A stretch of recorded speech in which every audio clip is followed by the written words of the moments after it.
Mesdames, Messieurs, bonjour. C'est avec plaisir que je vous retrouve encore ce matin sur LCF et City FM 89.9 MHz et aussi sur le www.lcftogo.com pour notre émission Talk Talk. C'est le dernier rendez-vous de la semaine. Je reçois encore ce matin deux confrères en studio. Le premier a pour nom Michel Yao Tchadia. Bonjour Michel. Bonjour Junior. Ça fait très longtemps. Oui, ça fait plaisir de savoir. Content de te retrouver sur le plateau. Michel Tchadia est le patron du journal Wara les vainqueurs. Notre second invité a pour nom Ambroise Ponjo. Bonjour. Bonjour Junior, bonjour tout le monde. Ambroise Ponjo est le directeur de publication du journal des Gardiennes, le gardien de la cité, c'est ça? Tout à fait. Alors, dans la deuxième partie, nous aurons comme invité un homme politique. Il a pour nom Jerry Komandega Tama. Il est le patron du parti Le Net. Avant toute chose, voici la une des journaux.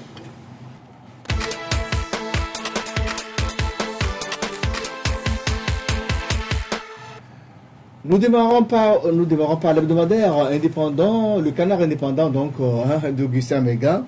Fabre assène un coup au H-Crune. Crise au sein du CAR vers la fin du bras de fer. Interview du colonel Guy Apovi. Nous ne cédons pas à la pression du résultat immédiat. Dans les kiosques également ce matin, nous avons le quotidien privé Liberté. Liberté qui titre du respect des avis de l'ONU. Macky Sall annonce la libération de Karim Wade. Fort Gnassingbé maintient son frère Kwacha en prison. Célébration de la journée de soutien aux victimes de torture. La Civito exige la libération de Kwacha accusé. Ainsi annoncé le 12 juillet 2016 devant le ministère de la Justice. Réforme constitutionnelle et institutionnelle d'Oji Kokoroko. Un soutien de Fort Gnassingbé pressenti pour diriger la future commission. Dans les cœurs, c'est également le reflet du palais qui titre la société évolue et la justice doit être à l'écoute de son environnement. Invité spécial, M. Polo Ariba, ancien ministre membre de la Cour constitutionnelle du Togo. Viol et pédophilie, ces crimes qui gangrènent notre société. C'est allié, bien sûr, dans le reflet du palais. Dans les cas, c'est également l'alternative qui titre Route Lomé Vouga Enfouin, Ni Sao Nyon Femme, pris en flagrant délit de mensonge à l'Assemblée nationale. Par quelle alchimie le gouvernement finance-t-il l'équipement d'une entreprise privée? Environnement, après des années de massacre vers la fin du juteux business des fauteuils et puis politique, car le bélier noir aux idées obscures toujours dans ses manœuvres de filouterie politique. Dans les cas également, Togo Matin paru hier, toujours disponible ce jour. Tourisme, une mine d'or à redynamiser politique, un moratoire de 10 ans sur les importations de transport et le transport de fauteuils. Université des dortoirs à ciel ouvert. Toujours dans les kiosques, nous avons chronique de la semaine. Un forum sur l'investissement dans le secteur s'est tenu à Lomé, participation des hôtels à l'économie. La crise au CAR bat son plein. Les présidents des fédérations donnent un mois à mettre à Pévon pour organiser le congrès. Jean Kissi chassé par des militants du CAR à Vaughan. Toujours dans les kiosques, flambeau des démocrates de Loïc Lanson. Diplomatie, l'UE premier partenaire au développement du Togo. Visite du ministre à Gadazi Alain Fa de trouver en vue d'aplanir des divergences. La montagne accouche d'une souris. Pitanchala aux commandes de la HAC. Dans les cas également, le perroquet de Jamaïvi au bain cool et tous les autres. Togo, état atypique entre limitation des mandats, opérer les réformes ou quitter le pouvoir. Fort Gnassingbé doit choisir. Délices du pouvoir politique du désordre au CAR.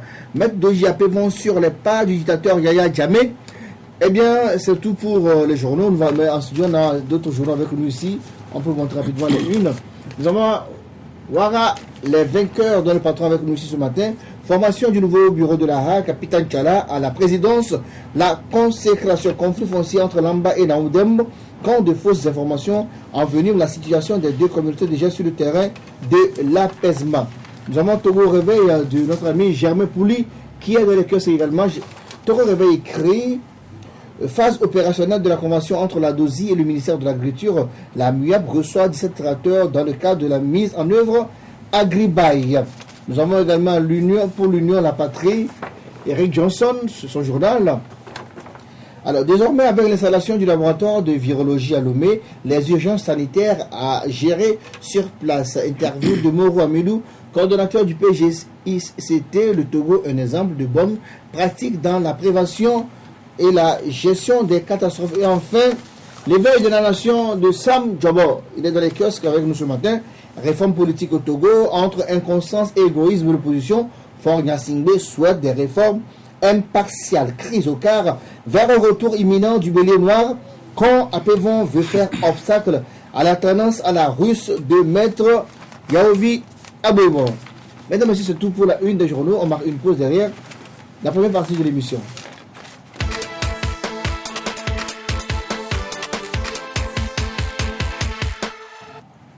Retour en studio avec nos invités, Michel Chadja et Ambroise Kondjo. Rebonjour, chers confrères. Oui, bonjour. Alors, donc, nous allons démarrer par le premier sujet. C'est officiel désormais, l'Alliance nationale pour le changement ANC. Le parti de Jean-Pierre Fabre ne prendra pas part à l'atelier qu'organise le Haut Commissariat à la réconciliation et au renforcement de l'unité nationale H-Crune du 11 au 15 juillet prochain et pour réfléchir sur les réformes. Pour le secrétaire national aux affaires politiques du parti, Edem Atonchi, Madame Awanana Daboya est incompétente pour conduire un tel atelier parce que, je cite, Madame Awanana cautionne la dictature au Togo. Réaction de Michel Jaja face à cette nouvelle donne. Bon, il faut dire que l'ANC est une formation politique et pour ce fait, ces responsables peuvent prendre une position par rapport à une situation donnée. Et je pense que c'est dans ce sens-là que l'ANC est en train de refuter la commission que dirige Awanana, qui va sûrement organiser un atelier pour voir dans quelle mesure on peut faire les réformes. Mais nous sommes en politique, je pense que l'ANC peut choisir l'angle qui l'arrange, mais je ne pense pas que c'est une attitude responsable parce que je trouve que c'est une faute lourde en politique parce que l'APG a été signée il y a pratiquement 10 ans et je pense que beaucoup d'eau a coulé sous le pont. Si ces réformes-là ne sont pas faites jusqu'à présent, je pense que les torts sont partagés. On ne peut pas aujourd'hui jeter le tort sur une seule formation politique ou sur une entité politique. Je pense qu'à l'époque, c'était dit que l'APG devait en tout cas être mise en œuvre par un gouvernement d'union nationale. Et le premier à violer, en tout cas l'esprit même de cet APG-là, c'est l'UFC, dont la plus grande substance aujourd'hui se trouve à l'ANC, qui avait violé donc l'esprit de cet accord en n'allant pas au gouvernement de l'Union nationale. Et donc, le quart qui était à la primature avec Maître Ago n'a pas trouvé intéressant de faire, en tout cas, de carburer fort pour aller à ces réformes-là, parce que, le quart estimait, en tout cas à mon avis, que, bon, les autres ont refusé de venir au gouvernement, et donc, nous aussi, nous pouvons aussi jouer le jeu. Et donc, aujourd'hui... Non, je rappelle que au niveau du quart, à l'époque, quand Maître Ago était Premier ministre, on devait créer un cadre pour opérer les réformes. C'était le CPDC, donc c'était. Et le cadre avait Maître Ago avait envoyé un courrier pour signifier le cadre, mais il s'est posé un problème de composition de ce cadre-là. Oui, parce que ceux qui avaient signé, ceux qui avaient signé cet accord, je pense qu'avec comment l'appelle-t-on, l'évolution de la situation, peut-être on avait trouvé qu'il devait avoir des gens qu'on devait ajouter par rapport au cadre. Il y avait d'autres, en tout cas, tendances qui devaient encore venir s'ajouter, mais ce à quoi certains s'opposaient. Vous comprenez? Donc, dans tous les cas, ce qui est sûr, c'est que aujourd'hui, la plupart de ceux-là qui ont signé cet accord-là, s'ils ne sont pas morts, ils ne sont pas peut-être actifs politiquement, et il se peut qu'il y ait des idées nouvelles qui doivent être ajoutées à cela. Parce que, rappelez-vous, si on veut modifier, si on veut faire les réformes constitutionnelles, ce n'est pas l'APG qu'on ne peut pas toucher, ce n'est pas un test statique. Et donc, c'est un accord. C'est un accord, oui, mais ce n'est pas statique. Ce n'est pas statique. On peut revenir parce qu'il y a plus de 10 ans. Il y a d'autres contingences, il y a d'autres réalités qu'on peut incorporer à cet accord aujourd'hui. Et donc, je pense que la commission que dirige Awanana, si vraiment cet accord et l'ANC ne participe pas, je pense que c'est une erreur politique parce que c'est l'occasion pour l'ANC d'aller réaffirmer ses exigences, à mon avis, d'aller réaffirmer ses exigences. Et peut-être aujourd'hui, avec le temps qui est passé, peut-être l'ANC aura peut-être des apports nouveaux à apporter à cet accord-là. Et puis, si elle ne trouve pas satisfaction, je pense qu'elle aura le temps de se retirer là, prendra témoin l'opinion nationale et internationale. Mais rester la politique du boycott comme on en a l'habitude dans ce pays, ça ne donnera absolument rien à mon avis. Je me tourne vers Ambroise Ponjo. Ambroise Ponjo pour l'ANC. Participer à cet atelier, c'est être complice de l'enterrement de l'accord politique global du 20 août 2006. C'est aussi accepter que la PG est caduque. Vous y croyez? Ou bien vous pensez la même chose? Non, je crois fondamentalement que ceux qui pensent que l'APG, qui a été un accord signé par tous les acteurs politiques d'alors en 2006 et qui devait cerner le sort du Togo, est devenu un accord caduque, ça n'engage que eux, ceux qui le disent. Parce que je crois qu'un accord politique, à un moment donné d'une crise dans un pays, s'impose à tous les textes du pays, que ce soit la Constitution ou à tous les textes supranationaux. C'est pour justement évoluer, transcender une crise politique et asseoir un consensus pour faire évoluer le pays. Malheureusement, certains acteurs n'ont pas voulu. Je crois que si je comprends bien Michel, je pourrais donner raison à Michel si les acteurs qui étaient en face de l'ANC étaient sérieux. Malheureusement, ces acteurs n'étant pas sérieux, depuis 2005, quand il y a eu des tueries dans ce pays, il y a eu des centaines de morts, dites par l'ONU, dites par les commissions indépendantes, et que l'on est arrivé à trouver un consensus. Ok, nous allons sortir de la crise, que chacun trouve son compte et que l'on puisse aller à un minimum de partage de ce pouvoir. Malheureusement, ceux qui ont créé ce désordre, ils sont toujours là et ils ont promis faire des choses depuis 2004 avec cet accord, cet engagement pris devant l'Union européenne qui voudrait, juste à titre d'exemple, organiser les élections locales qui sont là, ça fait 12 ans, qui n'ont jamais été organisées. Et ensuite, faire des réformes politiques pour qu'il y ait une visibilité au niveau de la classe politique pour que le Togo puisse évoluer. De rien de tout cela. Il y a eu la création des dialogues par-ci et par-là qui n'ont rien donné. Le CPDC a regroupé en son sein des intellectuels, puisque Franck Assimbi parle des intellectuels, parle très récemment des intellectuels. Je me concentre. Je voudrais faire ce développement en disant que, en réalité, aujourd'hui, le H-Clown n'est n'organise un atelier, cet atelier sera un atelier de plus. Parce que Togo, quand on crée une commission pour réactiver une initiative ou pour provoquer une initiative, c'est pour tuer cette initiative-là. Et c'est ce que moi je crois. Parce que je ne trouve pas aujourd'hui que tous les accords que les gens ont eu à sceller, par rapport d'abord l'APG, que les gens ont signé le 2 février en ce moment, en présence du président Blaise Compaoré, même au-delà plutôt, au lendemain de l'élection présidentielle de 2015, quand les deux chefs d'État étaient arrivés pour provoquer la proclamation des résultats, de ces résultats entre griffes, je crois que ces chefs d'État ont demandé à ce que, au lendemain de la proclamation, il faut que vous vous asseyez pour trouver un consensus autour des réformes politiques. Ça fait combien d'années que... Peut-être c'est l'objet de cet atelier qui va avoir lieu très bientôt, enfin, non, du 11 au 15 juillet.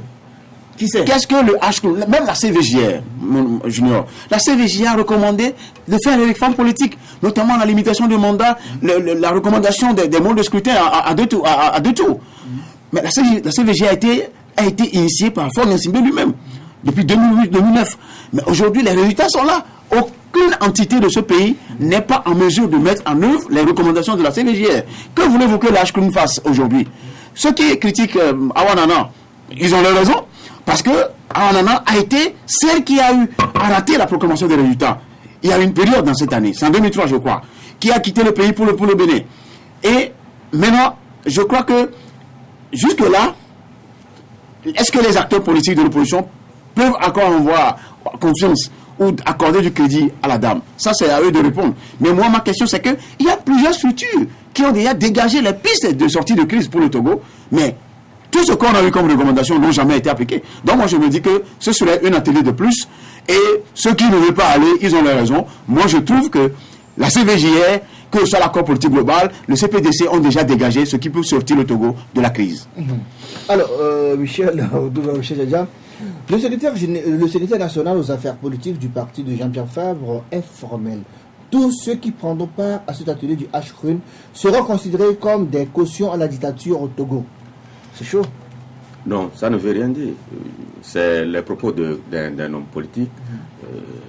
Ça n'engage que lui. Je ne pense pas que ça s'impose à tout le monde. Les autres formations politiques, vous avez écouté aussi le Premier ministre, l'ancien Premier ministre Agweme Kodjo, lui il a une autre vision des choses. Donc c'est ça qui prouve que si jamais l'ANC participait à ce dialogue, elle aura quand même à se justifier, à défendre ses positions, et c'est en cela qu'on verra si réellement elle pourra mesurer la sincérité des autres acteurs en face. On ne peut pas rester en marge et puis dire que présumer de la mauvaise foi de ceux-là qui vont participer à cet atelier, ou bien penser que tous ceux-là qui vont aller à cet atelier-là constitue une caution pour la dictature. De quelle dictature parle-t-on? Parce que si le monsieur en question s'exprime librement dans ce pays, il y a 10, 11, 15 ans, ce n'était pas aussi possible comme ça. Donc, ça veut dire quelque part que les choses évoluent et petit à petit, je pense que les gens, les uns les autres, sont en train de chercher, on en arrivera. Mais fondamentalement, je ne pense pas qu'on puisse commencer à critiquer Madame Hawa Nana, alors même que les gens ne sont pas encore allés à cet atelier pour voir de quoi les questions. Je me rappelle que dans ce pays, lorsqu'on a mis en place la CVGR avec Monseigneur Bariga, rappelez-vous, les flèches qui ont été en tout cas envoyées en version de ce prix-là, tout ce que les gens ont dit de ce monsieur, mais finalement, ceux-là qui critiquaient Monseigneur Bariga, c'est eux qui étaient les premiers à se rouiller sur les recommandations de la CVGR, pour dire que il ne sert à rien de critiquer les gens alors même qu'ils n'ont pas encore posé leur premier pas. Je pense que cet atelier, tout le monde est conscient, tous les acteurs politiques sont conscients, en tout cas tous les partenaires sociaux dans ce pays sont conscients que les réformes sont indispensables à notre pays. Et je pense que c'est l'occasion, l'occasion est donnée, que ce soit à la société civile ou bien aux acteurs politiques, d'aller à cet atelier-là et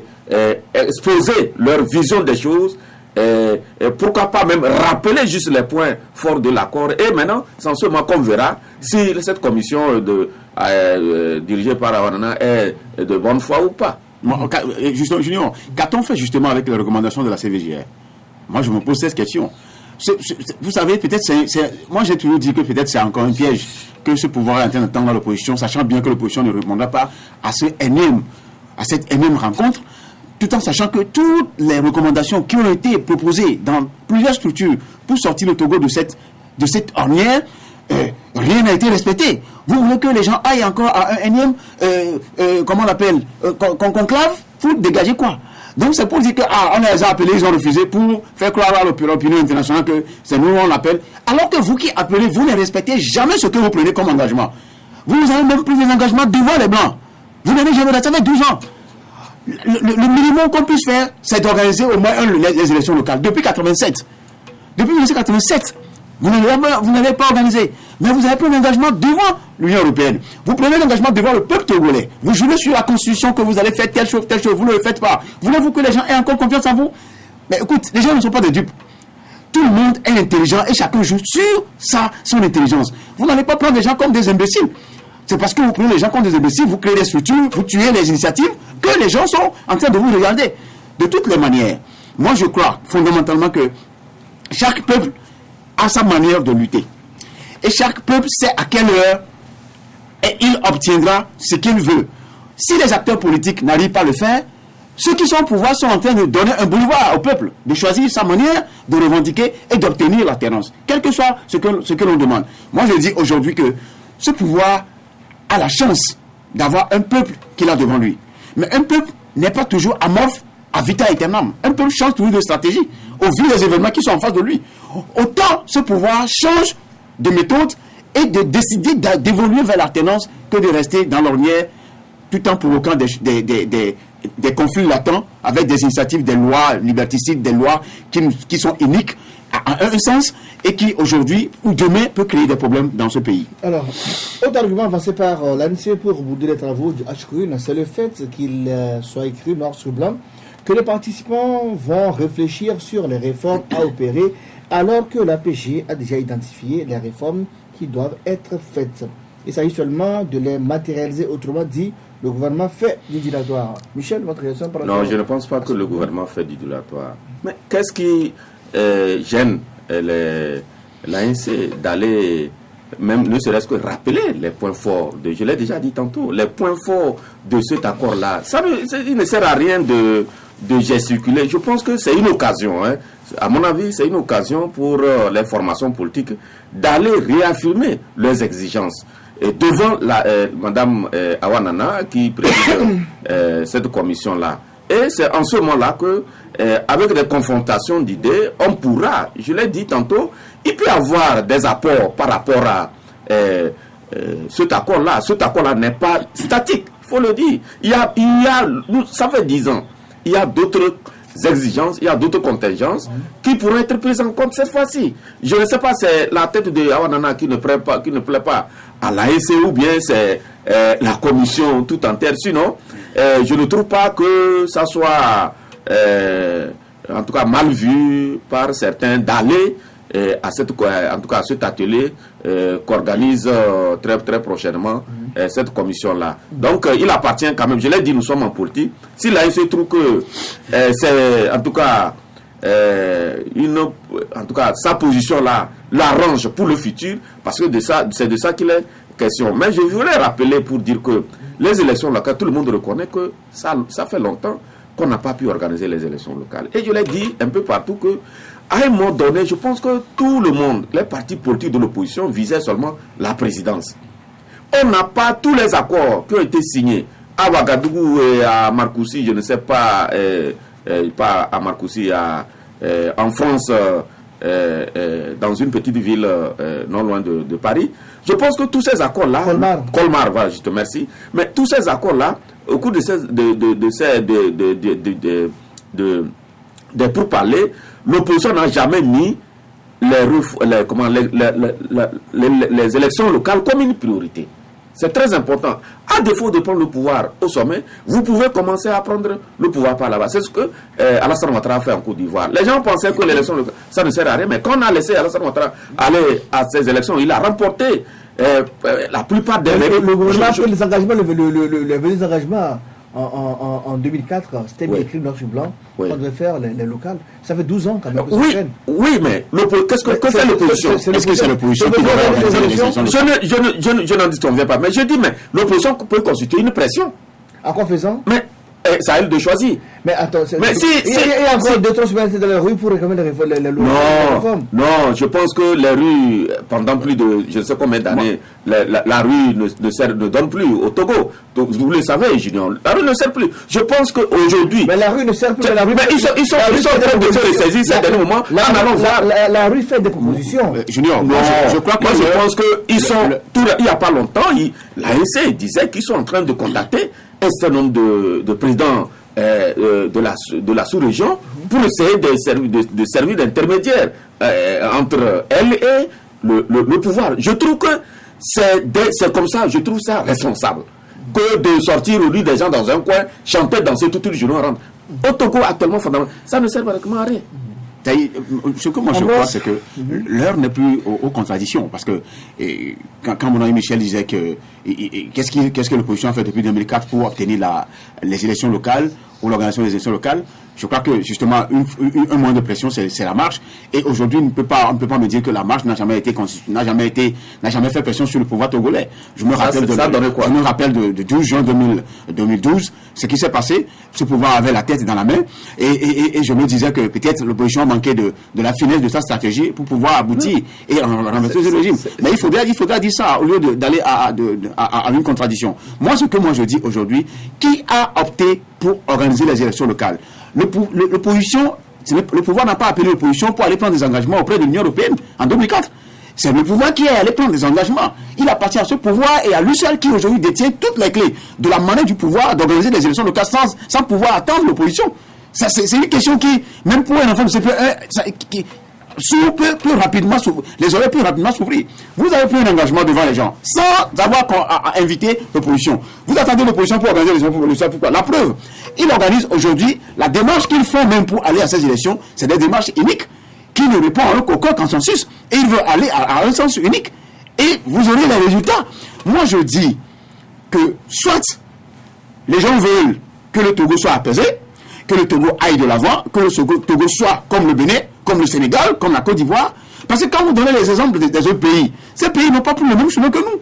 Nous, on a toujours fait des travers dans les labyrinthes sans même trouver la porte de sortie. Mais trouver un consensus avec les forces qui sont en face. Mais si vous ne voulez pas le faire, parce que vous avez l'argent, peut-être vous avez des armes, tout ça, ça ne règle pas le problème dans un pays. Vous créez des conflits latents dans ce pays qui peuvent demain exploser. Il faut qu'on dise la vérité. Je me pose des questions. Est-ce qu'à un moment donné, est-ce que c'est vrai que le pouvoir en 2004 a pris des engagements, c'est vrai. Mais ça n'empêche pas que l'opposition constitue une pression sur ce pouvoir-là. Parce que, en réalité... En quoi faisant? En politique, soyons précis. Mais qu'est-ce qu'ils sont en train de faire maintenant en allant voir les chefs d'État, en prenant des contacts avec des chancelleries et autres? C'est le seul moyen de pression. Non. En tout cas, c'est à l'opposition de choisir. Mais ce qu'elle a fait... Elle a choisi la marche. Ce qu'elle a choisi jusqu'à présent, ça n'a rien donné. Moi, je dis une chose. C'est vrai que c'est le pouvoir qui a pris l'engagement auprès de l'Union européenne. Mais à un moment donné, je dis tout simplement que est-ce que l'opposition voulait les élections locales? Parce que, rappelez-vous, le 12 juin dont il parle, quand en 2012, mais quand ils ont fait la manifestation, qui trouvent que c'est une manifestation monstre, mais qu'est-ce qu'il fallait faire? Mais quand on les a appelés pour venir dialoguer, ils ont refusé. Ça, c'est non, c'est le passé. Pour vous dire les inconstances de cette opposition-là. Donc ça veut dire quelque part que c'est une opposition qui ne sait pas ce qu'elle cherche. C'est ça le problème. On les appelle, bon, venez, vous avez démontré la rue, venez, on va dire, ils se disent non, ils exilent le départ du chef d'État. Comme si c'était eux qui avaient mis le chef d'État là-bas. Non, il a été élu par le peuple et seul le peuple peut un jour le bouder dans les urnes. Voilà. Alors, entre griefs relevés par l'ANC ou bien porté par l'ANC, Mme Awanana, c'est la lettre qu'elle a adressée au chef de file de l'opposition lorsque ce dernier avait refusé de prendre part aux manifestations officielles du 56e anniversaire du 27 avril, alors que Mme Awanana n'a reçu qu'une ampliation à titre d'information. Elle a donc choisi de répondre. Alors, pensez-vous que la présidente du HCRUN a fait du zèle en répondant à une lettre qui n'est pas destinée? Oui, une structure qui se veut une structure de médiation, je crois, parce que Mme Awanana joue en même temps le rôle de médiatrice de la République, à ce que je sache, dans son rôle de neutralité et d'impartialité. Je ne sais pas ce que les prérogatives que lui donne sa fonction pour pouvoir répondre à une lettre émanant d'une partie de l'opposition ou d'un responsable de l'opposition, de surcroît le chef de file de l'opposition.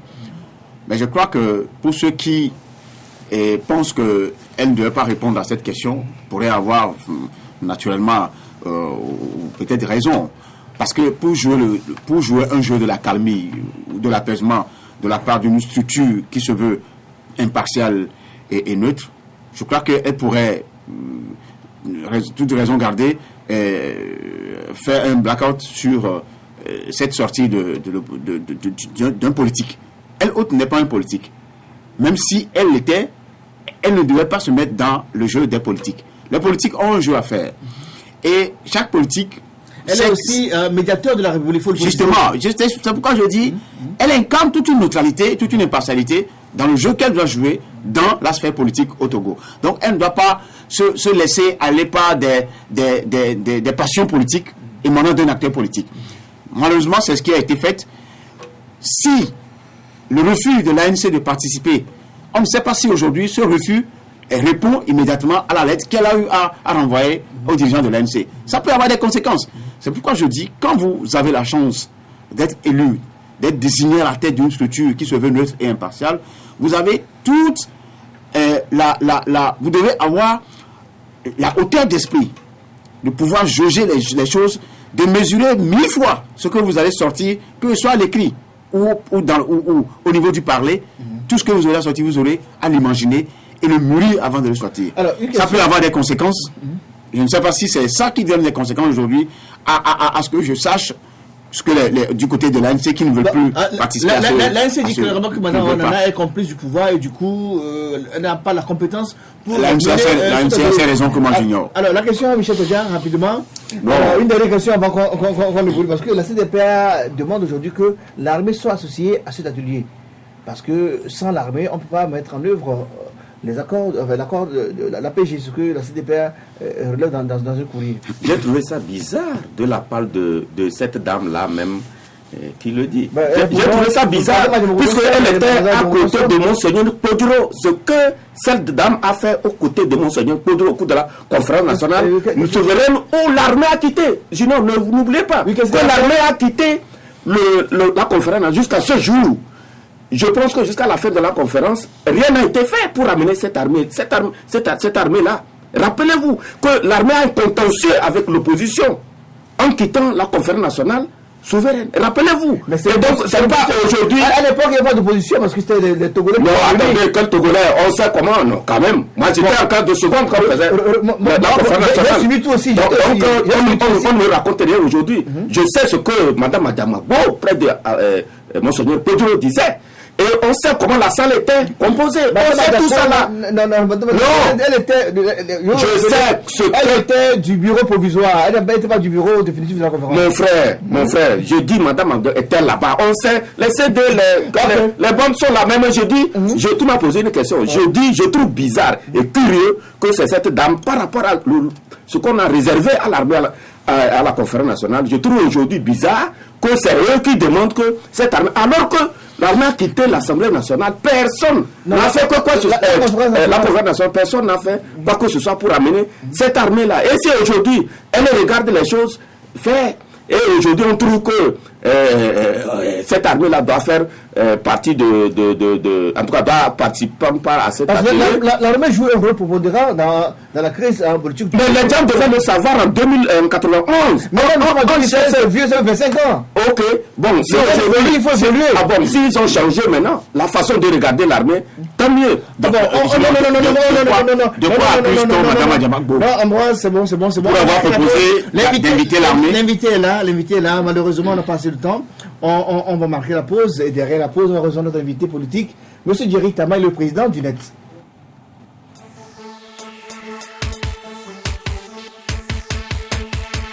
Suivez tous les lundis, mercredis et vendredis votre émission Toc Toc. Toc Toc passe au crible les grands sujets de l'heure et développe des thématiques sur le plan social, politique, économique, sportif et culturel. En studio pour en débattre des journalistes et des experts. Rediffusion la nuit avant 2h30.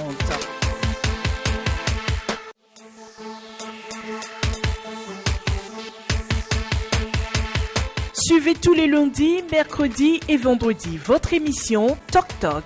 Toc Toc passe au crible les grands sujets de l'heure et développe des thématiques sur le plan social, politique, économique, sportif et culturel. En studio pour en débattre des journalistes et des experts. Rediffusion la nuit avant 2h30.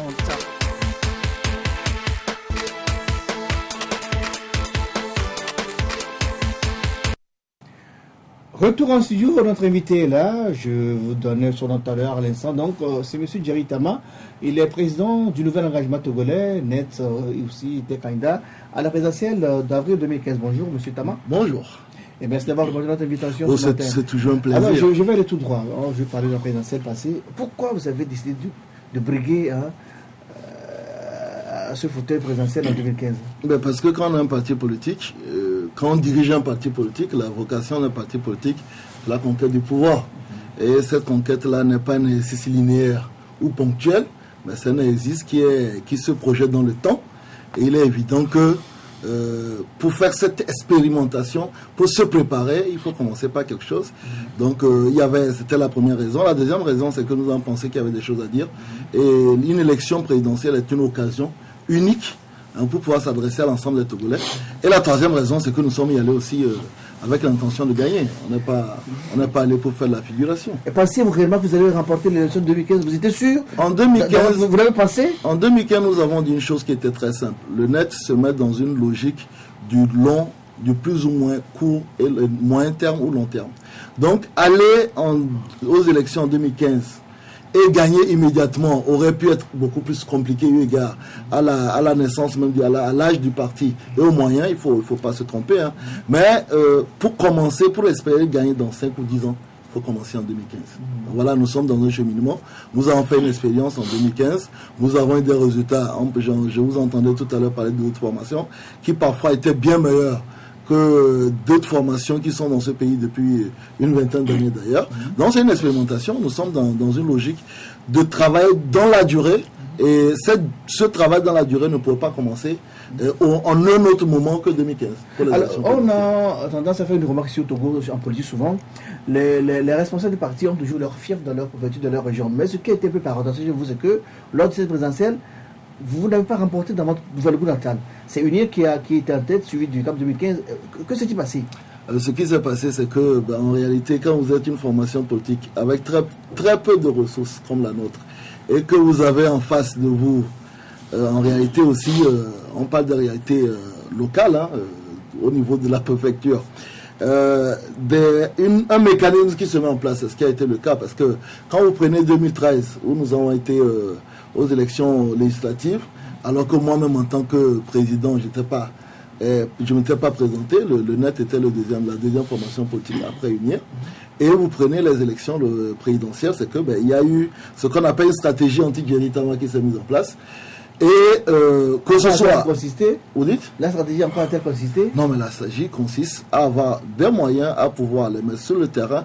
Je le répète encore, si on n'a pas de moyens financiers, une élection présidentielle dans un pays caractérisé par la précarité comme la nôtre, il est extrêmement compliqué. Vous savez, ce sont 12 millions de l'État, ce qui n'était pas évident avant. D'abord, c'est que quand on a présenté notre candidature, quand on a fait notre intention de se présenter le 20 décembre 2014, on ne parlait pas encore de financement de la campagne. Et ensuite, c'est que nous avons, au moins ne serait-ce que sur les preuves visuelles, je pense que nous avons été l'un des partis qui a fait la plus grosse campagne.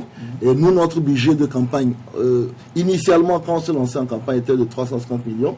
Donc, quand vous enlevez, c'est pas 52, mais 112 millions. C'est qu'il faut enlever les 20 millions de caution. Donc, ça vous reste 52 millions. Mais officiellement, vous avez 72. Oui, je ne refuse pas. Ce que je veux dire, c'est que aucun candidat sérieux ne se prépare une élection pareille en comptant sur l'aide de l'État. Ça, c'est clair. Parce qu'on ne l'avait pas. Et donc, le parti s'est mis en ordre de marche, a réuni des ressources qui sont complètement dérisoires par rapport à la grande machine qu'on avait en face. Mais il n'en reste pas moins que quand vous allez à une élection où, dans certains endroits, on vous juge à tort ou à raison comme une menace réelle, et que s'appuyant sur la précarité qu'on a dans nos pays, ben voilà. Mais nous n'avons pas contesté les résultats de cette élection. Nous avons juste regretté que dans notre pays, que les programmes politiques, l'approche ou bien l'angle même de vision des partis politiques soit le dernier élément qu'on prend en compte pour le choix du futur candidat. Mais bon, à la limite, c'est une réalité qui est plutôt même peut-être africaine, parce que le manque d'informations, les médias ne pénètrent pas suffisamment les milieux ruraux, le manque d'informations, même d'abord de la part de nous-mêmes partis, et puis les moyens, dans une situation où la précarité est très forte, font que la raison pour laquelle on vote quelqu'un, c'est pas son programme politique. La raison pour laquelle on vote quelqu'un, c'est pas sa communication. Là, aujourd'hui, je suis avec vous en train de communiquer. Quand vous prenez le chef de l'État ou même le chef de file de l'opposition, c'est pas les plus grands communicants de notre pays. Mais les raisons, elles sont... On fait l'apprentissage. Je suppose que dans 5 ans, si on va aux élections, il y a d'autres choses qu'on prendra en compte. Mais je l'ai toujours dit... Vous avez tiré des leçons? Mais bien sûr, sinon ça sert à quoi? Je l'ai dit même avant de le présenter, que nous n'allions pas à une élection en disant on gagne ou on gagne. Nous allions à une élection en disant si on gagne c'est tant mieux, si on ne gagne pas, de toute façon on se prépare pour le moyen et long terme. J'ai compris. Vos questions? Bon, moi, j'ai une ou deux questions à poser à M. Tama. Où trouvez-vous les moyens pour vos politiques en tant qu'acteur politique? C'est vrai que vous avez eu 112 millions. On a vos affiches partout. La question est revenue plusieurs fois. Les gens sont des acteurs politiques plus de dizaines d'années avant vous. Mais où trouvez-vous les moyens, surtout les moyens financiers? Les moyens financiers sont de deux origines. D'abord, sur mes activités personnelles, je suis un chef d'entreprise et heureusement d'ailleurs, c'est que dans ce pays, il y a des gens qui sont intéressés par mon approche politique et qui m'accompagnent. Malheureusement, nous sommes dans un pays où je prends par exemple les opérateurs économiques pour des questions surtout de sauvegarde de leurs affaires, ils ne vont jamais appuyer politiquement un acteur surtout de l'opposition de façon ostentatoire, au risque d'avoir des représailles, parce qu'on en a déjà eu. Mais je sais que nous avons envoyé, par exemple, au lendemain des élections, les comptes de campagne, nous avons des ressources qui sont des ressources propres. Moi, je suis un passionné. Depuis 2012, régulièrement, je me prive du peu de... C'est pas énorme non plus, il faut pas exagérer, mais du peu, les affaires que nous faisons, que ce soit à mon niveau, au niveau même des membres du parti. Le parti ne se résume pas au président du parti. Donc, nous sommes un parti citoyen où les gens participent quand même si ça reste encore assez marginal au dépend du parti, mais surtout que il y a des personnes qui soient togolaises ou bien de la diaspora, qui sont intéressées par mon approche politique, mais qui, sous toute forme de participation, exigent l'anonymat. Pour ne pas, comme je l'ai dit tout à l'heure, surtout pour ceux qui sont au pays, subir certains représailles, surtout quand il s'agit d'opérateurs économiques. Et pour ceux qui sont à l'extérieur, elles tiennent absolument à conserver un certain anonymat, mais nous arrivons, à tenir notre place dans l'échiquier politique national. Je vais terminer la deuxième question. On étiquette certains acteurs politiques qui se disent de l'opposition le plus souvent d'aller chercher un CV bien rempli, d'être candidat à l'élection présidentielle. Je ne sais pas si vous avez été une fois accusé, parce que vous savez très bien que vous n'allez jamais gagner les élections, vous présentez votre candidature. En fait, c'est une approche qui est parfois assez curieuse et qui est le propre du Togo. Quand on prenait toutes les démocraties, peut-être en dehors des États-Unis, qui ont un système bipartite qui est bien ancré, mais où il y a des primaires en arrière-plan, vous avez toujours des candidats qui y vont parce que, en réalité, il faut qu'il y ait une expression de la démocratie. Il faut que toutes les personnes qui vont voter retrouvent les différents courants qui les caractérisent. C'est pour ça qu'en réalité, on autorise le multipartisme. Quel est l'intérêt d'autoriser le multipartisme si on veut uniquement avoir des candidats qui ont plus ou moins la certitude, encore faudrait-il qu'ils aient une boule de cristal pour savoir qu'ils vont réussir. Donc, aller à une élection, comme je l'ai dit tout à l'heure, en se disant nous nous inscrivons sur le long terme, c'est une démarche qui est cohérente, logique. Et ensuite, moi, aujourd'hui, tout le monde sait que mon violon dingue, je suis paysan, je suis sur des fermes du matin au soir. Je ne vois pas quelle est l'étiquette, quel est l'avantage d'avoir une étiquette d'ancien candidat à une élection présidentielle pour aller cultiver des tomates ou bien élever des poules.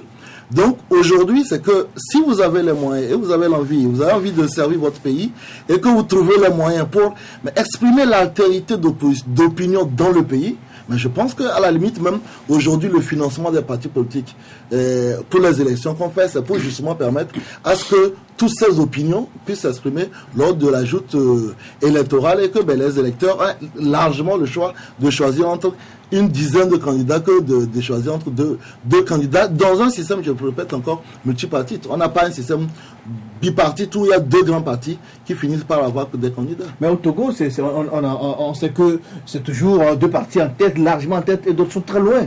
Mais depuis 1994, en 1994, vous avez eu le cas qui est sorti comme parti majoritaire. Oui. Et en ce moment, il y avait toujours ce qu'on appelle le front. Le CAR avait 36 sièges, le avait 35 sièges. Oui. L'UTD 7 sièges, l'UJD 2 sièges, oui. Et CFN 1 siège. Et aujourd'hui, le CAR n'est plus le parti majoritaire. Donc vous comprenez bien que il y a des mutations qui se mettent en place, il y a des changements qui se mettent en place au fur et à mesure de l'histoire de notre pays.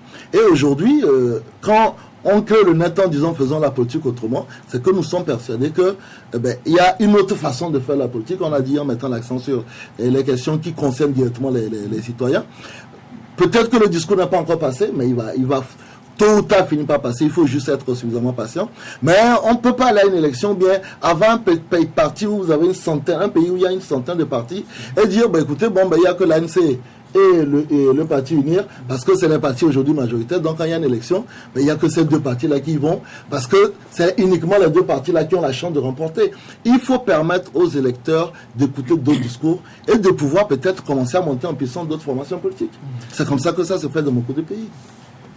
Oui, moi je voulais juste savoir, vous savez, certains Togolais pensent que le NET n'est pas un parti stable. Bon, le NET qui va avec la première coalition Arc-en-Ciel, qui tente une espérance avec eux, il se retire, après il retourne, après il va faire une espérance avec le CAP 2015, il sort. Bon, certains trouvent que le NET n'est pas un parti stable. Que répondez-vous à cette volet-là? Mais parce qu'en réalité, c'est que quand vous regardez, parfois quand on décide de qui veut noyer son chien à la queue de rage, parce que quand on prenait depuis 91, et avec l'avènement du multipartisme, le nombre de regroupements, éclatements qu'on a eu, même avec les partis majoritaires, le NET ne fait que l'expérience que d'autres formations ont déjà faites.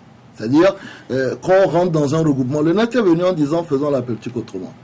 Le NET a été, on va dire, sollicité par des partis qui existaient déjà en disant, rentrons dans une coalition. Nous avons dit, écoutez, c'est d'abord même flatteur pour un parti qui venait d'avoir 4 mois d'être sollicité par des partis, mais ce rassemblement-là avait été une alliance politique, pas plus. C'est-à-dire une alliance, même beaucoup plus une alliance électorale. Conjoncturelle.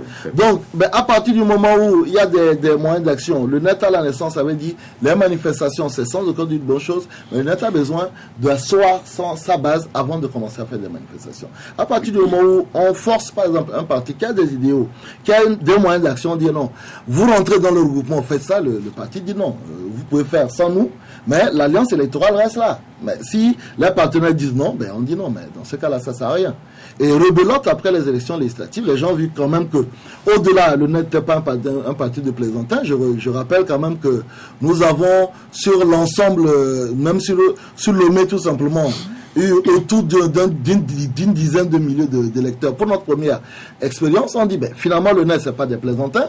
Revenez, on va voir exactement comment on va travailler. Et pareil, toujours en se disant, et là, sur ce point-là, nous avons toujours été d'accord qu'aucune formation politique de l'opposition, elle seule, ne peut réaliser l'alternance dans ce pays. Pourquoi vous le dites? Ce que vous basez, vous le dites? Mais parce que l'expérience nous donne jusqu'à ce jour le raison qu'aucune formation politique, vous prenez toutes les élections, aucune formation politique à ce jour n'arrive même à franchir le cap de 40% sur les résultats officiels. Jusque-là. C'est ça. Puisque les gens disent qu'ils sont toujours trichés. Maintenant, moi je suis allé à une élection. Mais on sert, on sert notre discours par rapport à ce que vous dites. Il y a des formations politiques disent que aujourd'hui elles sont en mesure de remporter. Voilà, c'est pourquoi je voulais. Là, ma deuxième question c'était de vous poser la question de savoir quel regard vous portez sur l'opposition togolaise en général. Non, l'opposition togolaise aujourd'hui elle est éclatée. Elle est même, on va dire, je vais oser le mot, maintenant on va le reprendre, mais elle est pitoyable. Aujourd'hui, nous sommes comme des brebis égarés, chacun enfermé dans un enclos qui tourne sur lui-même. Parce que nous sommes partis sur des paradigmes pour ces élections. C'est-à-dire qu'il y a certains qui ont dit, nous on gagne. Il y a certains qui ont dit, si vous organisez, ça ne va pas marcher, ça ne sert à rien. Et personne n'a réussi son paradigme. Les gens d'autres ont dit boycotter. Oui, d'autres ont dit boycotter. Et personne n'a réussi. Ceux qui ont dit, on gagne, on a fait une élection, nous on a eu, on va dire, l'élégance de reconnaître notre défaite. Il y a des gens qui n'ont jamais reconnu leur défaite, mais qui se comportent comme des gens qui ont échoué. Je ne vais pas donner de nom. Et il y a des gens qui ont dit, de toute façon, cette élection, il faut boycotter, ça n'a pas marché, mais on a eu quand même un taux de participation de 60%, que personne ne critique. Donc, aujourd'hui, toutes les postures qui ont été prises par l'opposition, mais ces postures ont été complètement erronées. Et donc, nous sommes, au lendemain de l'expérience de CAP 2015, plus divisés que jamais. Moi, je n'imagine pas, en tout cas personnellement, au nom de ma partie, je n'imagine pas en train d'avoir un nouveau regroupement parce que ça ne sert absolument à rien. Donc, nous sommes aujourd'hui, c'est vrai, dans une situation de dislocation totale. Et cette situation de dislocation totale, bien entendu, profite au pouvoir en place. Mais moi, je reste persuadé qu'il faut maintenant une nouvelle génération d'hommes. Nous peut-être, je suis un peu la tête de cette nouvelle génération-là qui doit monter. Mais nous sommes obligés d'admettre aujourd'hui qu'il y a un échec de l'opposition. Mais l'opposition, elle est plurielle aujourd'hui. Elle a toujours été plurielle. On a trois tendances. Il y a une tendance qui veut les réformes, qui veut l'alternance, qui veut les changements. Incarné par l'NC CAP 2015, on a une autre tendance qui dit qu'elle est de l'opposition, mais qui travaille avec le pouvoir, l'UFC notamment, on le dit. Et une autre tendance, absolument, que l'opposant Philippe Artisson dit ici, qui est là, qui dit qu'elle est de l'opposition, mais qui en réalité travaille pour le pouvoir. Alors vous vous situez où? Quand on est de l'opposition, c'est qu'on s'oppose au pouvoir, point. Il n'y a que deux tendances dans ce pays. Il y a un parti au pouvoir avec ses alliés, et il y a une opposition. Mais cette opposition peut avoir des approches qui sont différentes, mais je ne connais pas un seul parti de l'opposition qui ne veut pas les réformes. D'ailleurs, même au niveau du parti au pouvoir, il n'y en a pas beaucoup qui ne veulent pas de réformes. C'est le cheminement qui diffère, mais je ne connais pas un seul parti qui ne veut pas de réforme. On n'a que deux oppositions. C'est-à-dire que vous opposez au pouvoir, vous critiquez l'action du gouvernement, ou vous êtes avec le pouvoir et vous accompagnez l'action du gouvernement. Donc, ce n'est pas parce qu'on n'est pas du parti au pouvoir qu'on est forcément de l'opposition. Maintenant, après, il y a une définition spécieuse de l'opposition sur la loi portant statut de l'opposition, qui est un peu arrangée tout de suite. Mais la définition littérale et commune de l'opposition, c'est toute formation politique qui n'est pas dans le gouvernement et qui critique l'action du gouvernement. Donc, on est en alliance avec le gouvernement, on n'est pas dans l'opposition. On est dans une alliance. Donc vous dites aujourd'hui que l'UFC n'est pas de l'opposition, bien entendu. Alors, pourquoi l'UFC prend toujours les sièges qui reviennent à l'opposition de la CENI? Après, n'oubliez pas qu'il y a un accord en 2010, et cet accord-là, il faut le ménager. Et cet accord-là, tous les éléments de l'accord ne sont pas aboutis. Donc, de temps en temps, quand on trouve une petite faille, on la tire. Mais il est évident que la loi portant de la statut de l'opposition, surtout sur la définition de l'opposition, est spécieuse. On est d'accord. Mais il faudra maintenant attendre peut-être qu'un jour que l'opposition soit au pouvoir pour modifier cette loi-là. On ne peut pas considérer qu'on est de l'opposition uniquement en se le définissant. C'est dans la façon dont on se comporte vis-à-vis de l'action gouvernementale qu'on est soit de l'opposition. Mais sachant que cette appartenance, là peut être circonstancielle. On peut être de l'opposition, le jour où on sort de l'alliance avec le gouvernement, on peut être de l'alliance gouvernementale, le jour qu'on sort de cette alliance-là, on devient de l'opposition. Certaines de vos déclarations frisent l'acquaintance avec les positions du pouvoir. Je vais juste prendre l'exemple de la question de la décentralisation. Vous avez fait des déclarations disant que le débat se trouve au Parlement, alors que vos collègues de l'opposition parlent d'un consensus qui doit être dégagé dans un cadre.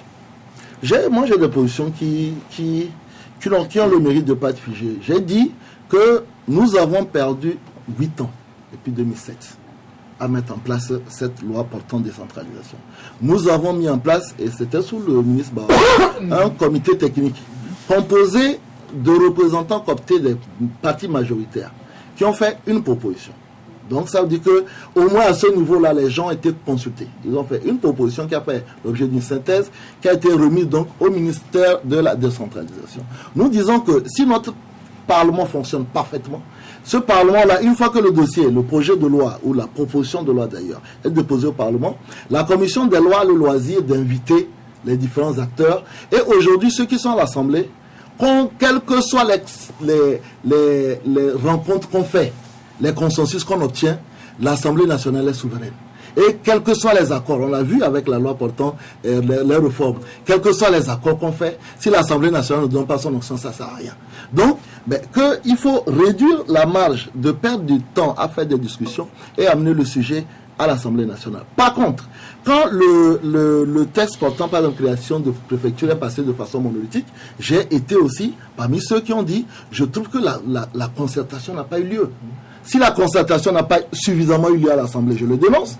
Mais aujourd'hui, pour avancer rapidement sur cette question de décentralisation, nous avons, à partir du moment où les acteurs politiques ont été associés, qu'ils ont donné des propositions, que l'ensemble de ces débats-là aille à l'Assemblée nationale. Ce que je voudrais dire, c'est que c'est pas parce que je veux absolument être vu comme, ou bien notre parti veut absolument être vu comme un parti absolument de l'opposition, que s'il y a une position qui ne nous semble pas correcte, nous allons dire, ah non, il faut qu'on la suive parce que si on ne fait pas, on va dire qu'il n'y a pas d'opposition. Pour terminer sur ce sujet-là, vous savez, dans notre pays, les étiquettes ont la vie dure. Moi, quel que soit ce que je fais, du moment où je suis un ancien militaire, je ne serai jamais considéré suffisamment comme un vrai opposant. On dit, mais comment ce militaire-là, vous avez posé une question tout à l'heure de l'origine de mes ressources, comment ce militaire-là, d'abord, comment il a pu quitter l'armée alors qu'on ne quitte jamais l'armée, qui est aujourd'hui là, qui va et qui vient comme il veut, qui voyage comme il veut. C'est pas clair. Les autres ont osé le faire, ils ont été quittés. François maintenant, c'est ce que je dis. Olivier Amapoko, les gens se demandent pourquoi c'est vous qu'on laisse. Hein, c'est ce que je dis. C'est pour ça que je dis que quand vous prenez cet argument-là, les gens auront toujours un doute. Quand vous prenez, moi, ma mère est de Pia, mon père est de Sioux. Je suis vraiment de la maison. Quand on vous dit, mais depuis quand un gars depuis c'est son oncle fort, il va dire qu'il s'oppose à fort. Donc, malheureusement, dans notre pays, les étiquettes ont la vie dure et transforment en réalité vos positions. Quel que soit, moi j'ai été à Cap 2015, j'ai fait les marches, on est arrivé sur la plage, on a pris le micro, on a descendu le pouvoir. Mais quand vous parlez, on dit, ouais, ben lui, là, méfiez-vous de lui. Donc, malheureusement, dans notre pays, c'est ça. C'est-à-dire que le fin fond de l'histoire, c'est pas tant les discours que vous tenez, mais c'est les étiquettes qu'on vous colle. Et ce qui fait que malheureusement, il y a certaines personnes, chaque fois que moi je donne une position qui n'est pas la position majoritaire, on dirait, mais c'est le bon vieux mot qui me vient, c'est une top de toute façon, on l'envoie là. Mais au même moment, vous regardez, moi je me suis défini tout à l'heure comme acteur économique, mais moi, entre mon entrée en politique en 2012 et 2 ou 3 ans, j'ai perdu quasiment 80% de mon chiffre d'affaires. Donc il faut absolument aller dire que mais ce monsieur-là est tellement fou qu'il travaille avec le pouvoir, il fait exprès pour détruire ses affaires, ça n'a pas de sens. Donc vous finissez par vous retrouver sur une double, entre le marteau et l'enclume. Vous souffrez de votre engagement politique et vous souffrez de votre passé, de votre origine, ainsi de suite. L'actualité ces derniers jours, donc, c'est l'atelier qui va organiser bientôt le H-Crune du 11 au 15 juillet prochain. Votre parti, le NET, a été invité. Est-ce que vous y serez? Oui, bien sûr. C'est un atelier important, je pense qu'il faut que tout le monde... Alors, quelles sont les idées que le NET va apporter, donc, va défendre, va soutenir au cours de cet atelier, qui va réfléchir sur les réformes à opérer? Non, mais les réformes, aujourd'hui, vous savez, quand on regarde toute la bataille qu'on a eue en 2014 concernant les réformes, en réalité, tout est prêt. Tout est prêt. Ce qui nous divise, c'est est-ce que en faisant la réforme, M. Faure se présente ou il ne se présente pas. Ce qui nous a divisé en 2014 et ce qui va diviser sans aucun doute cette année, c'est cette fameuse question de rétroactivité de la loi. Ouais. Donc, si on se retrouve aujourd'hui sur la question de réforme, peut-être en dehors de réforme politique, parce que nous, honnêtement, nous sommes d'avis qu'il faut aller à une 5e République avec un système politique plutôt présidentiel, un système présidentiel, alors que nous sommes aujourd'hui dans un truc hybride où on a un premier ministre qui sert, entre guillemets, pas à grand chose. Donc, sur la réforme politique, peut-être, mais sur la réforme institutionnelle et constitutionnelle, nous avons tout arrêté. Donc, aujourd'hui, tout ce que nous disons, et nous dirons là-bas, c'est qu'il faut dépasser un peu les positions partisanes que nous avons les uns les autres, faire la réforme parce qu'en se disant, nous, notre position a toujours été claire.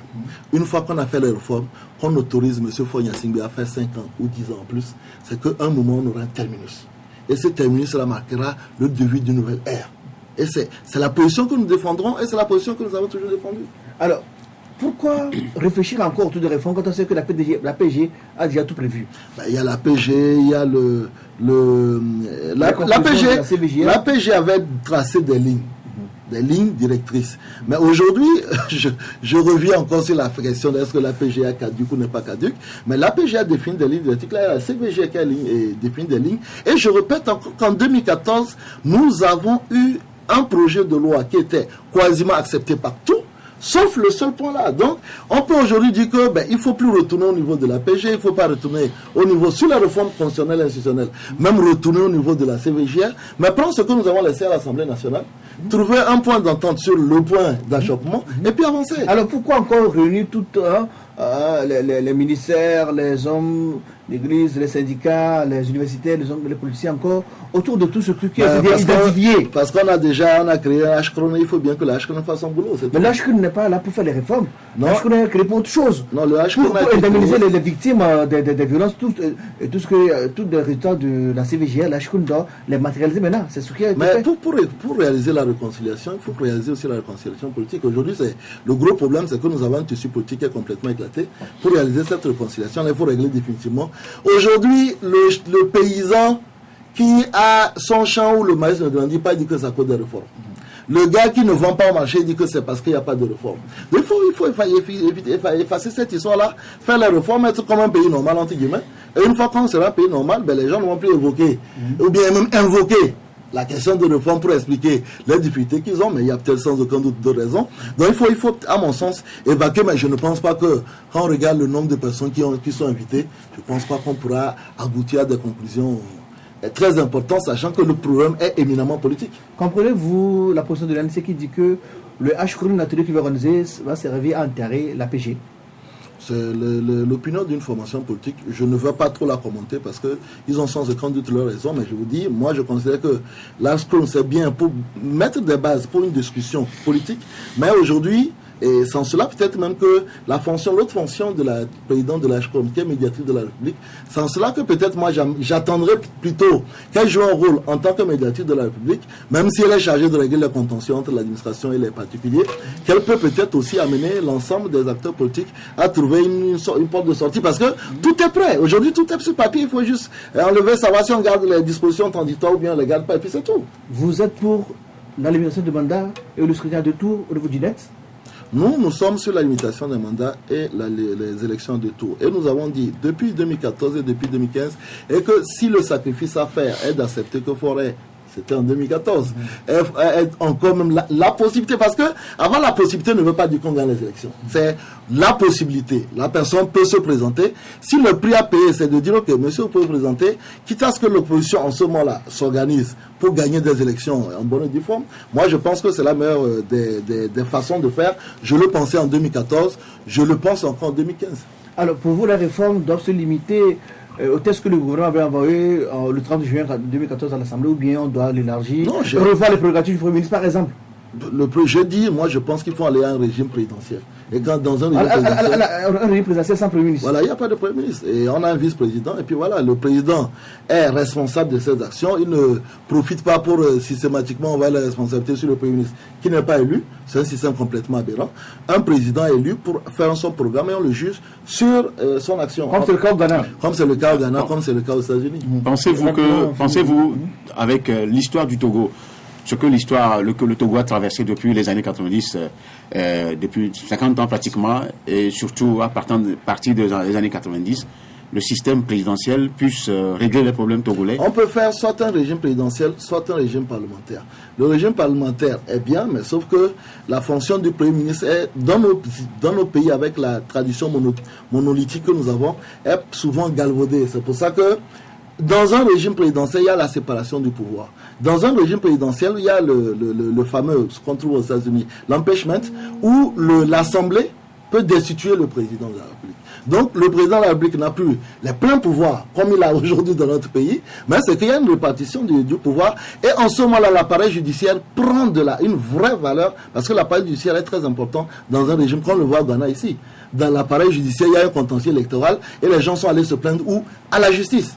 Ce que nous n'avons pas dans notre pays. Donc, en faisant un régime présidentiel, nous avons plus de pouvoir qu'on donne, pas uniquement au président, mais à l'Assemblée nationale et à l'appareil judiciaire. Et il y a donc le système de check and balance, donc une vraie équilibre de pouvoir. Et je pense que c'est la meilleure façon pour contrôler l'action du gouvernement. Et c'est la meilleure façon aussi pour permettre à toute personne qui se sent lésée d'invoquer la justice sans avoir peur de partialité de la part de cette justice. Alors, je voulais voir le Premier ministre actuel fait 100 jours, il a fait un peu plus de 100 jours à la primature. Comment vous voyez... Il a fait 1 an, le Premier ministre. Il a un an plutôt, s'il vous plaît, un an. Comment voyez-vous ces actions? Nous sommes dans un régime présidentiel où le Premier ministre n'est qu'un super ministre. Aujourd'hui, tout ce qui se fait dans notre pays, en fait, on va juste concrétiser quelque chose qui existe déjà aujourd'hui. Tout tourne autour de la présidence. Du chef de l'État et le Premier ministre. Il est le début et la fin. Il est le début et la fin. Ce qui est logique d'ailleurs, puisque c'est lui qui a été élu. Donc, un Premier ministre que nous avons dans notre pays, c'est beaucoup plus un super ministre, parce que toutes les décisions... Mais le patron des ministres. Peut-être le major des ministres. Le major des ministres.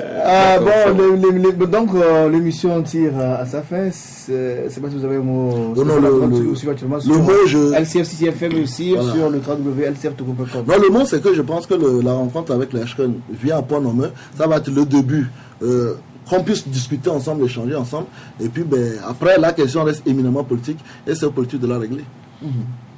Mesdames, Messieurs, ce matin, nous étions avec M. Jerry Komandega Tama, le président du nouvel engagement togolais, le NET. Merci d'avoir accepté notre invitation. Merci à vous. C'est avec plaisir qu'on vous a accueilli ce matin. Merci à nos confrères Michel Tchadia et aussi Ambroise Mondio. Merci, mesdames, messieurs, pour la fidélité à LCF et l'émission Talk Talk. Merci d'être fidèles à nous. Merci à tous ceux qui de la diaspora sont très fidèles. À nos amis de CTFM également qui nous suivent sur le 89.9 MHz partout dans la région maritime, aussi dans les plateaux. On se retrouve lundi pour un nouveau numéro. Portez-vous bien. Bon week-end à vous tous.